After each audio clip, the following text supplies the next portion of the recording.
Yo les amis, c'est Omzo eFootball. Gars yi tey dama leen indi classement boo xamante ne bokk na si meilleur classement eFootball contre ballon en plus gars yi voilà parce que ñu bëri seen naan léegi contre ballon mooy seen style de jeu préféré donc ma ne pourquoi pas ma partager leen meilleur classement contre ballon pour man instant bi bu amee yeneen tamit naa leen ko partager donc abonné leen rek ngeen activer cloche bi gars yi léegi nag si biir vidéo bi naa leen jox instruction individuelle joxaale leen poste bu nekk yi ban jour nga fay teg parce que classement bi ba leen jox non seulement di nga mën a jouer centre mbëkk di nga mën a jouer ak ay ailier wàcc enroulé style de jeu boo bëgg jouer di nga ko mën a jouer ak classement boobu gars yi léegi aca gars yi bu leen fàtte bu dee ku bees nga chaîne wala nga yàgg seetaan samay vidéo te abonné ko maa la ñaan nga abonné wu boo abonné ba noppi nga activé cloche ndax loolu mooy permettre vidéo bu génn nga bokk ci ñu koy njëkk seetaan aca gars yi ñu dem let's go. Bon tout d'abord dañuy ñëw changer formation bu ñu changer formation direct ici 4-1-4-1 bii ngi ñëw bu ñëwee ba pare ñu ñëw voilà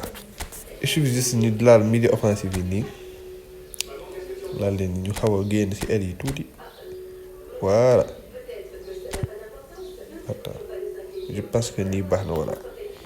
gars yi classement ba nekk nii classement bi noonu la simple mais noonu la grave non seulement largeur bi yëpp lay utiliser mais bu dee ci match bi da nga décider bu dee style de jeu position sax ngay jouer la wax ci biir match bi boo décider tébal bi classement bi largeur lépp lay utiliser jeu sur les ailes contre rapide contre ballon long bii mooy classement bi gën a polyvalent ci eFootball après ma ngi ma jox seen avis ci commentaire léegi nag dañuy ñëw ñu wax leen poste bu nekk ban joueur nga fay teg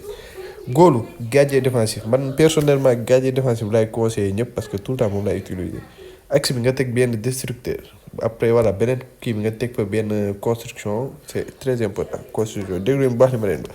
latéral teg leen ñaari latéral yu défensif sinon dañuy offensif trop te buñ offensive voilà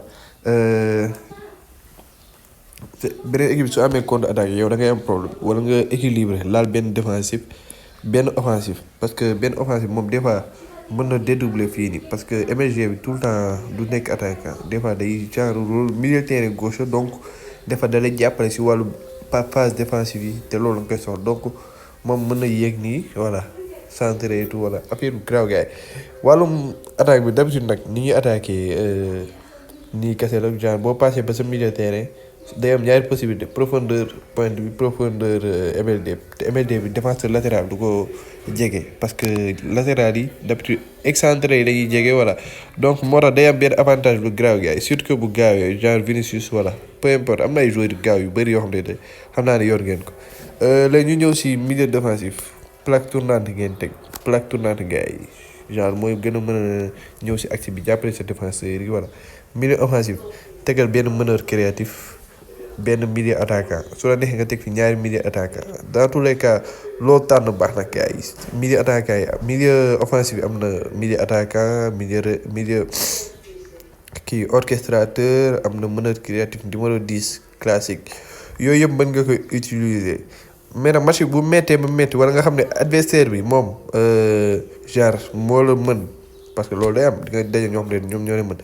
il suffit juste nga def nii benn bës nii bu simple nga changé def relayeur ñaari nga def ko relayeur xam ne affaire bi day défensif affaire classement bi nu mu grawee sax xamoo leen ko gars yi après boo leen ko essayé ngeen wax ko ci commentaire yi point tegal benn opportuniste ku gaaw wala nga teg peu importe point boo teg na nga mën a jouer ak moom daal wala mu efficace parce que efficacité ngay soxla fii nii voilà léegi gars yi nag voilà je pense que lii la woon léegi ñu ñëw si instruction individuelle parce que ñu bëri kii nañ ko soxla nañ ko bu dee latéral yu offensif ngay joué ay latéral yu offensif nga yor te nga bëgg jeu bi stable ñoom ñaari latéral yëpp ngay def défensif pour ñu bañ a yéeg parce que bu ñu yéegulee rek da ngay am benn avantage boo xamante ne voilà da permettre sa défense gën a solide voilà bu dee latéral yu offensif ngay utiliser laa wax léegi nag attaquant bi kese ngay def cible de contre attaquant bi kese gars yi instruction individuelle lii kese la gars